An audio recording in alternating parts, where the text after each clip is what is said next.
J'ai le plaisir de partager avec vous cet art qui est le yoga du Cachemire. Pourquoi est-ce un art? Parce qu'il n'y a pas de but à atteindre. Pour une fois, qui suis-je lorsque l'on me demande rien et lorsque je n'ai rien à faire?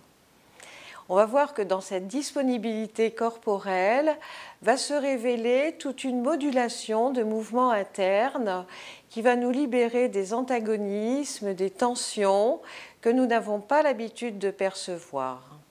Et la disponibilité de cet espace corporel va s'actualiser également au quotidien dans les mouvements, dans les gestuels de la vie et dans la perception de la vie, ce qui va permettre à notre créativité de s'actualiser sur l'ordinaire et la perception de l'instant présent, se rendre disponible à l'instant présent. Le fait d'être complètement disponible à notre sensibilité se transposera dans le quotidien d'une façon beaucoup plus créative et beaucoup plus inspirée que ce que nous aurions pu penser être au préalable. En fait, c'est une évolution naturelle qui nous donne une qualité d'être au-delà de toute pensée, de tout imaginaire et de toute attente. Nous allons l'aborder en se laissant faire par soi-même. Simplement en se laissant faire par soi-même. Qui suis-je? Qu'est-ce que je ressens? Qu'est-ce qui m'habite quand on me demande rien et lorsque je n'ai rien à faire? Est-ce que je peux me rendre disponible à cet instant sans aucun jugement, sans aucun but à atteindre, par l'intermédiaire de poses ou d'asanas, c'est la même chose, donc, qui vont nous permettre non pas d'atteindre un objectif, un but, une performance ou une purification quelconque, mais qui vont être l'alibi à percevoir notre vacance intérieure, c'est-à-dire les mouvements sensoriels, les modulations, les différentes modulations qui nous habitent et qui vont révéler la créativité de notre potentiel sensible. Ce potentiel sensible, bien sûr, s'actualisera au quotidien dans nos diverses activités.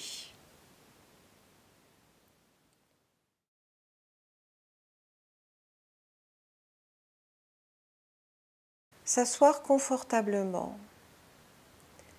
c'est-à-dire les jambes peuvent être déposées, croisées, on peut mettre une jambe sur le côté, une jambe sur l'autre, les deux jambes devant, peu importe. Ce qui nous intéresse, c'est le confort. Quand nous sommes dans le confort, nous sommes plus disposés à pouvoir ressentir une certaine tranquillité qui va venir d'ailleurs naturellement. Si j'ai une jambe allongée sur le côté, si un bras se lève, sans forçage, parce que je ne veux parvenir à rien, je n'ai pas besoin de parvenir à quoi que ce soit, ça se lève, je constate mes limites du moment. Et si je ressens ma limite du moment, je vois qu'il y a une dépose du bras sans que j'ai à faire quoi que ce soit. Est-ce que mon buste peut tourner sur le côté? Attention, je ne vais pas le faire tourner, je le laisse glisser sur l'espace. L'autre bras se soulève. Est-ce que quelque chose a changé? Je ne le sais pas. Je pars du point de vue que je ne sais rien, que je n'ai rien à attendre. Et c'est vrai, je ne le sais pas. L'un après l'autre, le buste tourne vers l'autre côté. Tiens, et la tête vers un côté. Et la tête glisse vers l'autre côté. Je reviens au milieu. Qu'est-ce qui se passe? Est-ce qu'il se passe quelque chose dans les épaules? Est-ce que mes mains sont tendues vers un vouloir? Est-ce que ma jambe est complètement disposée? Ou alors est-ce que ma jambe est en réaction avec le sol? De même manière, je suis en réaction avec la vie. Les deux mains, est-ce qu'elles peuvent se faire face à face? Est-ce que je suis complètement en état de vouloir obtenir quoi que ce soit, de mieux m'asseoir? Simplement, le bassin peut basculer vers l'avant. Les bras peuvent un petit peu plus se déposer dans les épaules. Les deux paumes de main font face à face, sont face à face. Est-ce que ma jambe est complètement, est-ce que la cuisse est complètement vrillée dans la hanche? Simplement être là avec le ressenti. La cheville peut se fléchir, le talon peut s'étirer, et le talon se dépose, et qu'est-ce que je vois? Le talon se dépose, rencontre le sol, et naturellement le genou se déploie à gauche et à droite, et la cuisse s'effondre. Plus besoin de tenir quoi que ce soit, à l'intérieur, à l'extérieur. Oui, est-ce que la main droite peut sentir la main gauche? Je regarde. Est-ce que la main gauche peut rencontrer la main droite? Est-ce que quelque chose se passe? Est-ce que les deux mains peuvent se rencontrer?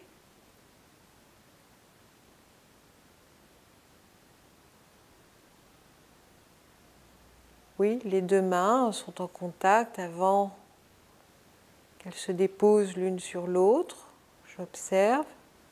La main droite se dépose dans la main gauche. Les doigts se croisent. Je laisse complètement venir ce qui est là. Attention, ce n'est pas non plus n'importe quoi, n'importe comment. Il y a des codifications, on ne s'en rend pas compte, il y a trop peu de temps. Le talon est dans le prolongement de la hanche pour ne pas user l'articulation de la hanche. L'assise est légèrement sur le devant, sur le haut des cuisses. Je vérifie, ça bascule légèrement sur l'avant. Dépose sur le haut des cuisses. Et naturellement, je me laisse faire, les bras en profitent pour s'effondrer dans les épaules s'effondrent dans les omoplates. Jusqu'à quel point je suis disponible? Je regarde, le buste glisse vers la gauche et le buste glisse vers la droite. Toujours dans la facilité. Je ne force rien, ce n'est pas de la gymnastique, je reviens. Et je laisse descendre. La véritable pause, c'est le retour. Je constate qu'est-ce qui se passe. Et je me donne à l'effet de la pause dans le ressenti. Quand les conditionnements sont ressentis, on peut observer que si on les laisse se déployer dans notre ressenti, en fait, ils se libèrent naturellement. Il ne s'agit pas de faire quelque chose de la pause, c'est vraiment se rendre disponible à ce qui se passe. On ne se fixe pas sur une pause, on la laisse libre d'être et on voit ce qu'elle nous révèle, naturellement, sans attente. Et c'est dans cette disponibilité qu'on se laisse être sans point de vue particulier. Qu'est-ce qui se passe quand je n'attends rien, quand je ne demande rien, quand on ne me demande rien?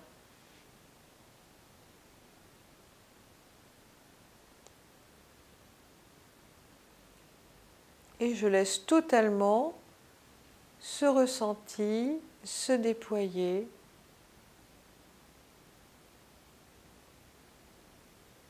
dans la présence corporelle.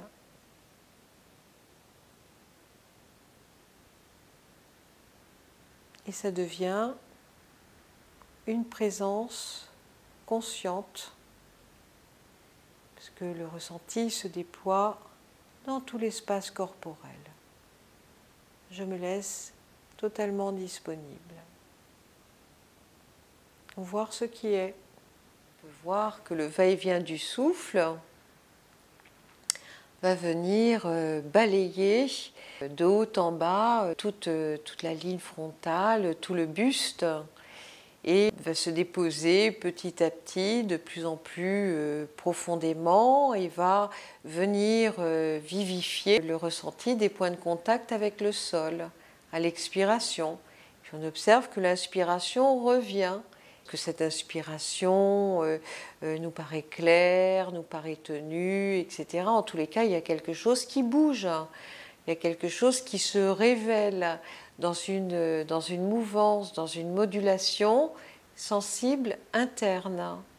C'est-à-dire que le souffle monte, ça monte, ça monte, on sent que ça monte, c'est comme un balayage, c'est comme on se laisse complètement habiter, on voit que les épaules s'ouvrent légèrement à droite et à gauche, les clavicules, ça s'arrête et ça redescend. Et plus ça redescend, les jambes se déposent d'autant plus à droite et à gauche, et je m'assieds de plus en plus sur les points de contact. Ah tiens, il y a des points de contact pour me soutenir. Ils sont de quelle nature ? Est-ce qu'ils sont chauds? Est-ce qu'ils sont froids? Est-ce que c'est de la glace? Est-ce que c'est de la boue? Est-ce que c'est du marbre? Est-ce que c'est du coton? Est-ce que c'est des coussins? C'est ma sensorialité qui répond. Est-ce que ça se traduit dans des mouvements internes? Oui. C'est-à-dire, est-ce que ma cheville me fait mal? Est-ce que la cheville peut rayonner dans le pied, dans la jambe, etc. Est-ce qu'il y a des corrélations? Est-ce qu'il y a une manifestation, une dynamique sensible? Je constate, oui, cela se présente naturellement. Mais je ne vais pas la chercher intellectuellement. Ce n'est pas quelque chose que je peux prévoir puisque je ne connais pas. Simplement, je reconnais ce qui s'exprime.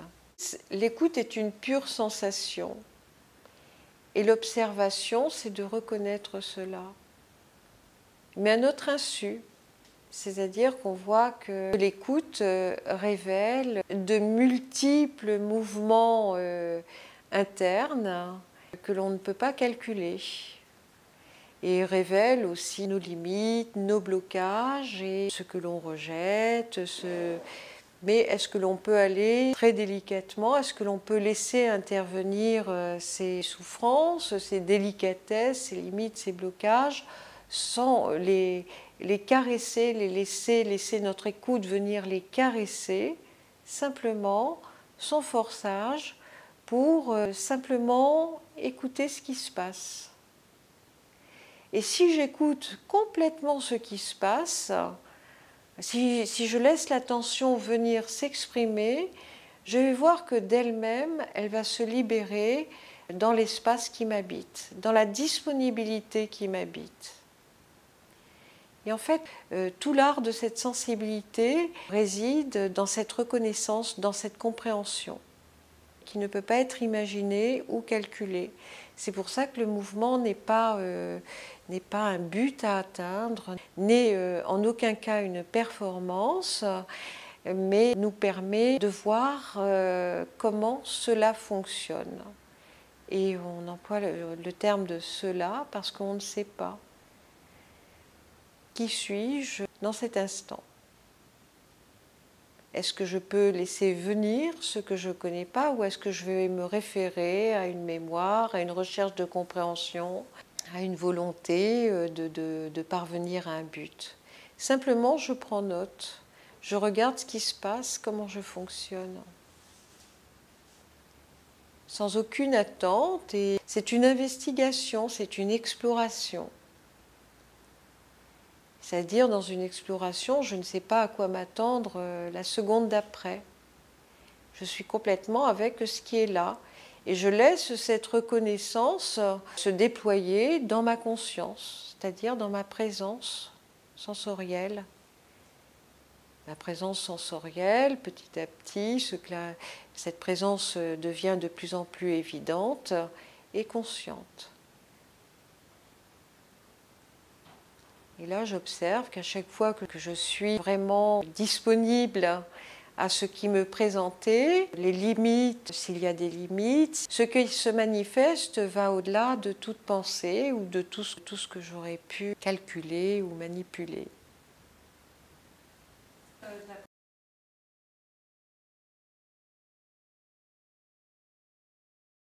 C'est de se laisser complètement faire par soi-même, complètement se laisser disponible.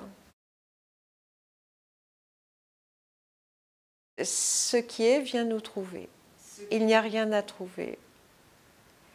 À chaque fois que je cherche quelque chose, j'ai un point de vue, donc c'est répétitif.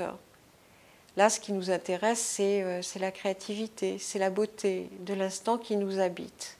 Donc la beauté n'est pas calculable, elle n'est pas saisissable, et elle nous étonne dans son expression, et c'est pour ça qu'on trouve ça beau, parce que c'est vivant. Et donc on se laisse trouver par soi-même, rien à faire, on se laisse complètement habiter.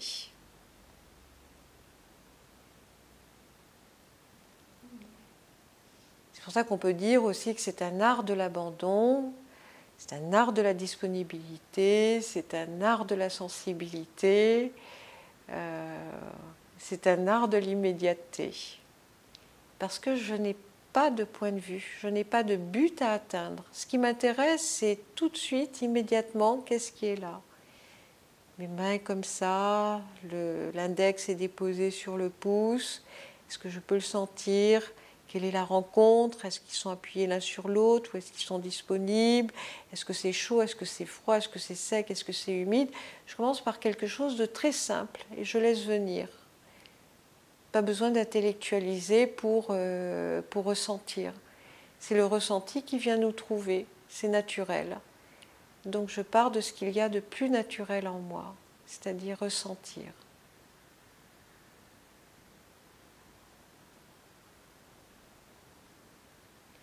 Effectivement, quand il y a des tensions, quand il y a des blocages, des émotions, est-ce que je peux aussi être à même de les ressentir et de les reconnaître en moi-même et de les laisser s'exprimer?